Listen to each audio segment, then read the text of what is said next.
Hola amigos, buenas tardes. Espero que estén muy bien. Bueno, hoy en día quisiera dedicar a hablar un poco del tema que ha sido muy recurrente en algunas clases que he dado y del cual pues, me han preguntado muchos estudiantes, ¿no? Sobre todo también la población en general, algunos compañeros, amigos, amigas. Me han preguntado mucho sobre este tema que tiene que ver con el mundo de los psicópatas y los sociópatas y las diferencias que existen o similitudes que también pueden existir entre ambos términos clínicos o psicológicos, si queremos verlo así, o psiquiátricos, por decirlo de una forma, ya que se enumeran en un manual de psiquiatría, pero que bueno, se conocen como trastornos de la personalidad antisociales de la personalidad, y es interesante ver la dimensión que tienen, ¿no? Debido a que a veces creo que la gente los usa de una manera muy subjetiva, sin entender a profundidad lo que significan o lo que representan ambos términos, y creo que bueno, es algo interesante explicar las diferencias entre cada uno, sobre todo debido a la magnitud de problemas que se han presentado últimamente en las sociedades modernas, de estudiar obsesivamente y de manera compulsiva estos temas. Y creo que bueno, pues vale un análisis importante de las ciencias sociales, desde este espacio que estamos aquí de las humanidades también, de darle una mirada y pues divagar o platicar un poco de este tema que se me hace muy interesante. Yo lo trabajo mucho desde la perspectiva histórica, desde la perspectiva un poco criminológica, debido a que soy profesor en esa licenciatura en una universidad. Entonces es interesante ver cómo evoluciona el pensamiento científico y cómo definimos estos casos cada vez que van creciendo. Incluso el psicólogo Robert Hare, que es profesor de la Universidad de la Columbia Británica, nos menciona que bueno, el 1% de cada población en cada país tiene tendencias psicopáticas, ¿no? Y es interesante este texto que nos escribe el profesor Hare, llamado Sin conciencia, el inquietante mundo de los psicópatas que nos rodean, del cual también toma algunas ideas, así como de Diabolic Apes, de Richard Grantham, un antropólogo que se dedica a trabajar con orangutanes y con chimpancés, los orígenes y las condiciones de la violencia,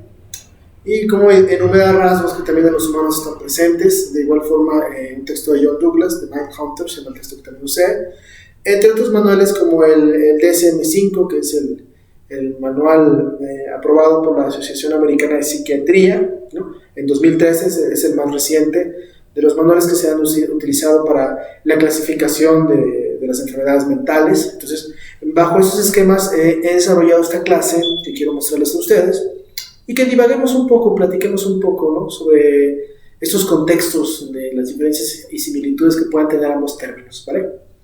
Bien, en primer lugar hay que ver que desde la perspectiva clínica, bueno, pues el término sociópata o psicópata, pues demarca a aquellas personas que exhiben características, digamos, de lo que se conoce como trastorno antisocial de la personalidad, ¿no?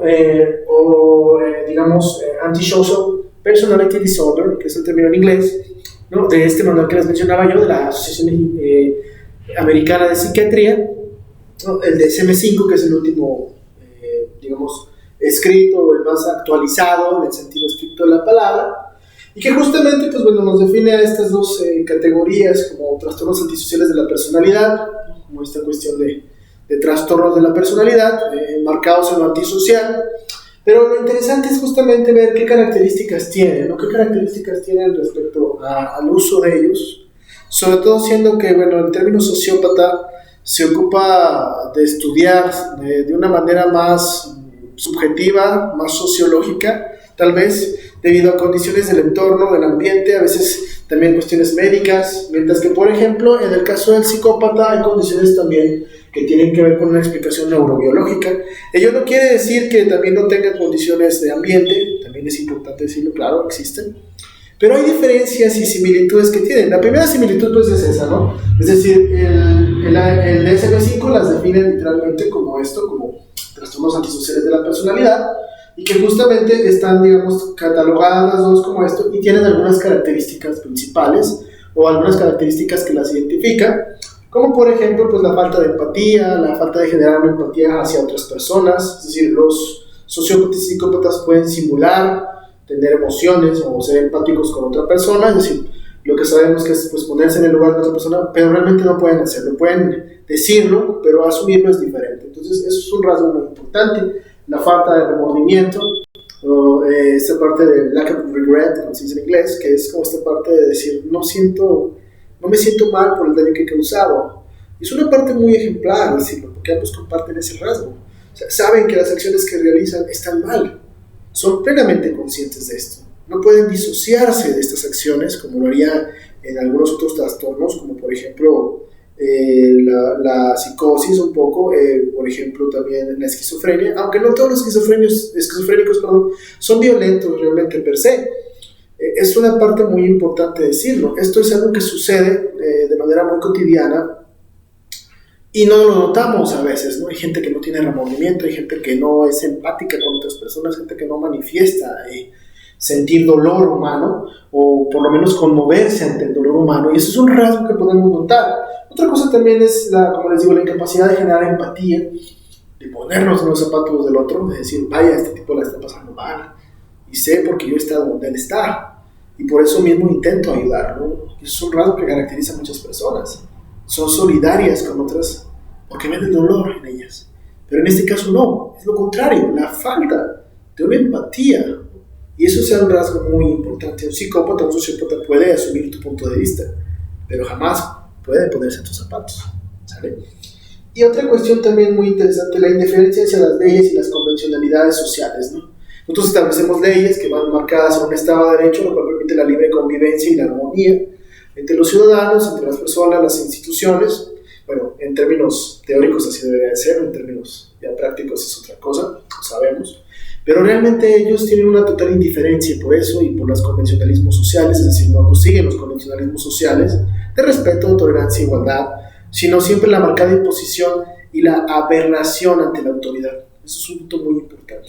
Otro que también comparten en común es la inclinación por la violencia, diferenciada en, digamos, diferentes formas de ejercerla o diferentes modus operandi, pero la inclinación por la violencia y el disfrutar la violencia es algo muy interesante. Incluso en la literatura, la primera novela que deja ver un poco la inclinación hacia la violencia marcada en un concepto es la novela de Anthony Burgess llamada La Naranja Mecánica, de Orange Clockwork, la cual hace un balance justamente entre lo que es la ultraviolencia, el concepto que nos define Anthony Burgess en este libro, que es, digamos, el disfrutar, ejercer la violencia como una especie de deporte, como una especie de manifestación, digamos, de inclinación por la violencia como un medio de vida. Y lo vemos en los personajes conocidos como los Drugos, ¿no? La banda de Alex, que es el personaje principal, el sociópata que caracteriza esta novela emblemática de Anthony Burgess, ¿vale? Entonces, es importante decir cómo la inclinación por la violencia es algo presente en ambos. Solo, como vuelvo a decir, diferenciar un poco en cuanto a cómo la ejercen contra otros grupos, pero el elemento de la violencia está. Esos son elementos que comparten en común. Además, bueno, claro, ¿no? La idea clásica del no respeto por la vida humana, ¿no? Esa es una característica, la falta de remordimiento, como digo, la falta de empatía, y la necesidad siempre de buscar una justificación, ¿no? En ambos casos tratan de justificar sus acciones de una manera irracional, aunque sabemos que, bueno, son plenamente conscientes de lo que están realizando. Eso es otro rasgo muy importante que debemos atender y observar. Pero bueno, ahora me gustaría hablar un poco de las diferencias que tienen ambos conceptos. Lo único que sería bueno empezar con la psicopatía, debido a que la psicopatía presenta rasgos que son emblemáticos, y que vamos a ver algunos, o no todos, también en la sociopatía, y eso es lo que hace interesante esta discusión. Vale. El primer punto, en la psicopatía, es algo muy interesante ver que hay trastornos de la conducta que empiezan desde la edad pequeña, desde las primeras etapas de vida, como por ejemplo siempre el desdén por las reglas, ¿no? La clara oposición ante la autoridad, ¿no? El llevar a cabo prácticas de tortura o asesinato de animales, por ejemplo, ¿no? Trastornos desafiantes de la conducta, trastornos, el concepto indicado en este término, desafiantes, desafían la autoridad, ¿no? Y se empieza a gestar entre las primeras etapas de vida y casi por general hasta los 15 años, que es cuando se empiezan a manifestar estas ideas. Entonces es muy común que a partir de ya en la edad adulta desarrolle una personalidad psicopática o sociópata la persona que estamos analizando. Es algo también interesante ver una explicación fisiológica o neurobiológica, es decir, algunos investigadores han pensado, sobre todo en el campo de la neurociencia, que los psicópatas carecen de ciertas características craneales, pero sobre todo en el sistema límbico, que esto manifiesta su incapacidad para sentir empatía. Es una explicación interesante que nos hace pensar si realmente sería 100% verdadera esta afirmación, aunque bueno, no podemos confirmar o negar, sino simplemente sugerir que es una opción de que efectivamente algunas deficiencias de carácter neurobiológico, que tienen que ver incluso hasta con los neurotransmisores, son los que afectan el desarrollo y marcan la personalidad del psicópata, y sobre todo le caracteriza esa carencia de empatía. Es una parte muy importante decirlo. De igual forma, existe otra característica que a mí se me hace muy interesante, que bueno, esto lo mencionó Robert Hare en este libro que les menciono, el cual les voy a dejar aquí en la caja de comentarios el link para que lo puedan descargar, que es este libro de Sin Conciencia, se llama el texto, donde Robert Hare pues, bueno, nos menciona justamente que es más común que haya 7 veces más psicópatas masculinos que femeninos.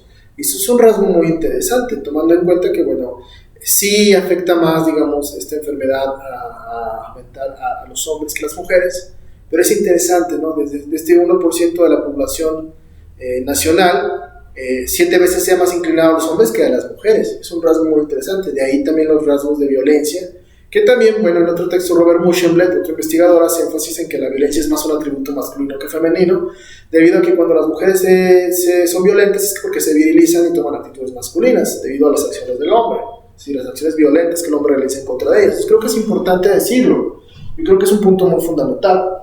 Bien, bueno, cuanto a una personalidad cautivadora y encantadora, es un rasgo de manipulación de los psicópatas. Pueden desarrollar una personalidad que es incluso muy encantadora, muy atrayente a muchas mujeres u hombres, en el caso de las mujeres, que ha habido a tener uno que otro caso de mujeres psicópatas. Y es muy interesante porque esa es la forma o el mecanismo que usan para enganchar a sus víctimas, ¿no? Para poder, digamos, subordinar y atrapar a estas víctimas, ¿no? Es una forma de cacería, como este cortejo romántico que utilizan para manipularlas, ¿no? Son grandes manipuladores, también es importante decirlo, como les mencioné esta parte. Y me refiero a personalidad encantadora, por ejemplo, debido al caso, por ejemplo, de Ted Bundy, que él, si ustedes lo ven, es un caso de un estudiante de Derecho, abogado, norteamericano, estudiante de Psicología, por cierto, que bueno, él era curioso porque era un tipo que tenía cierta personalidad, cierto encanto hacia las mujeres. Incluso algo interesante es que un tiempo trabajó en una línea de teléfono de línea de ayuda contra el suicidio, por un lado salvando vidas y por el otro lado quitándolas, ya que atacó a muchos estudiantes, sodomizó y violó y asesinó posteriormente a muchos estudiantes del sexo femenino. Y es interesante verlo en ese sentido, de cómo tenía esta doble personalidad. Mr. Hyde, Dr. Jekyll, con este texto clásico de Robert Louis Stevenson, ¿no? Una doble personalidad que podemos ver, ¿no? En el sentido de, por la mañana era un hombre de ciencia, un hombre encantador, ¿no? Y por la noche era una especie de asesino, ¿no? Sádico, y eso es una característica que podemos ver. También en muchos casos de psicopatía existe la idea del sadismo como una forma de violencia extrema, disfrutar la idea de lastimar a otras personas, de ejercer el dolor contra otras personas, un poco sadomasoquista y sadista la onda, pero es realmente un componente esencial, la sexualidad. Es un rasgo que identifica a los psicópatas, disfrutan o sienten placer a veces sexual, ¿no? Les excita, ¿no? El lastimar a otras personas, y eso es algo muy importante. Bien, de igual forma, excelentes manipuladores y depredadores emocionales. Saben cómo manipulan de una manera ejemplar a las personas, obtienen lo que quieren de ellas, las utilizan, las explotan. Y algo interesante es que existen muchos psicópatas que incluso hoy en día pueden estar alrededor de nosotros, pero lo más interesante es que jamás van a matar a nadie. Hay psicópatas que no van a matar ni una mosca. ¿Por qué? Porque les divierte ver el sufrimiento humano, se deleitan viendo sufrir otras personas. Esa es la emoción también. Entonces es interesante porque Robert Hare nos dice, por eso en su libro, el interesante mundo de los psicópatas que nos rodean. Efectivamente, hay algunos psicópatas que tal vez jamás van a matar a nadie, pero eso no quiere decir que no disfruten viendo el dolor en otras personas y que no sean empáticos, como lo digo yo, no tengan remordimiento, causen dolor a otras personas. Y eso es un rasgo muy interesante, justamente debido a que también son depredadores emocionales. ¿Qué quiere decir esto? Se alimentan de las emociones que ellos no pueden desarrollar, como la empatía, la amistad, el amor. Y eso nos lleva al siguiente punto. Imitan las emociones a pesar de la incapacidad para sentirlas. Son grandes imitadores. Pueden incluso tener una doble vida. Pueden ser funcionales, ser esposos, padres, amantes, etcétera, etcétera. pero por otro lado también pueden ser grandes asesinos, violadores, torturadores, sádicos sexuales. Y eso es una parte fundamental. ¿Cómo pueden imitar de manera camaleónica las emociones humanas? Es una parte fundamental eso, ¿no? Creo que también algo muy, muy fundamental también es decir, cómo pueden desarrollar una vida doble, o sea, sin problemas. Pueden llegar incluso hasta la gerencia, ¿no? Colocarse en el pináculo del poder político, económico, social, laboral, ¿no? Sentimental. Y eso no significa que por otro lado tengan una personalidad que sea todo lo contrario, ¿no? Como les decía Ted Bundy, otros casos célebres, ¿no? El caso de, por ejemplo, asesinos seriales, como por ejemplo Rodney Alcalá, un tipo que en Estados Unidos llegó incluso a un programa de carácter nacional llamado The Dating Game, o el juego de las citas, donde incluso ganó el concurso, ¿no? Ganó una cita con una chica, ¿no? Y era un gran asesino, ¿no? De mujeres, violador y estrangulador de mujeres, ¿no? Entonces es interesante ver cómo existe esta doble vida, una dualidad, si queremos verlo así, aunque bueno, eso nos llevaría a meternos en otro trastorno de la personalidad, del que no quiero hablar en este video ahorita, pero es interesante ese punto. Y finalmente son altamente organizados y planificados. O sea, un psicópata organiza sus acciones, es meticuloso, planea, diseña una estrategia, un plan, un modus operandi que va a marcar justamente esa interacción con otros grupos y su modo de atacar víctimas. Nunca lo llevará al impulso. Eso es lo que es la psicopatía. Ahora veamos un poco la sociopatía. Vale. Los sociópatas. Algunos piensan también que efectivamente, igual que los psicópatas, existen también trastornos de la conducta o desafiantes a la conducta, como lo mencionó ya, sobre cuando son niños, desafían el orden establecido, usan la violencia como una interlocutora, llegan a torturar o a ejercer el dolor en contra de otros seres humanos o en contra de animales, o se rebelan ante la autoridad paterna y materna. También es un rasgo que se da en las mismas edades, en las primeras etapas de vida, hasta la edad de 15, 20 años, cuando ya se desarrolla de manera ya progresiva el trastorno de la personalidad, ya sea sociopatía o psicopatía. De igual forma, algunos investigadores piensan que son resultado de factores ambientales, como alguna lesión cerebral, alguna caída, alguna herida que tenga que ver con un carácter neurológico.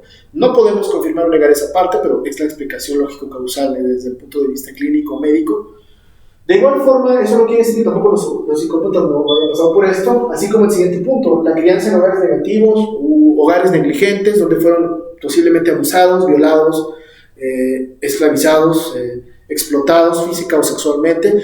Ello no quiere decir, no vuelvo a decir, que el psicópata no tenga esa conducta, también la tiene. Hay casos de psicópatas que, bueno, traumas de la infancia o traumas de la adolescencia y de la crianza fueron el resultado que llevó a la explosión, ¿no? de esta persona, y la llevó a, digamos, a realizar estos actos como una justificación, ¿no? de una venganza.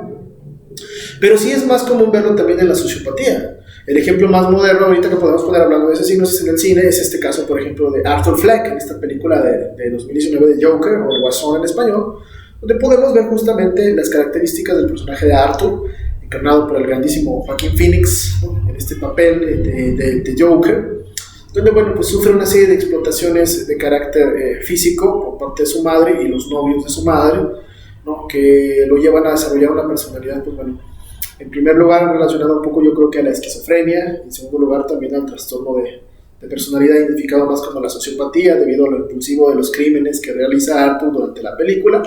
Y tiene más que ver con esas condiciones, más que con una condición psicopática, es más bien una condición que tiene que ver con esto. Y también algunas lesiones que padece en su vida, que lo llevan a padecer algunas enfermedades mentales, las cuales se agudizan con esta exclusión y este rechazo del cual es objeto Arthur. Durante la película lo podemos ver, pues es criticado, es echado de su trabajo, lo despiden, su madre le oculta miles de cosas, ¿no? No es honesta con él, los abusos que sufre, etcétera, etcétera, etcétera, ¿no? El rechazo por parte de otras personas que él pensaba eran sus amigos.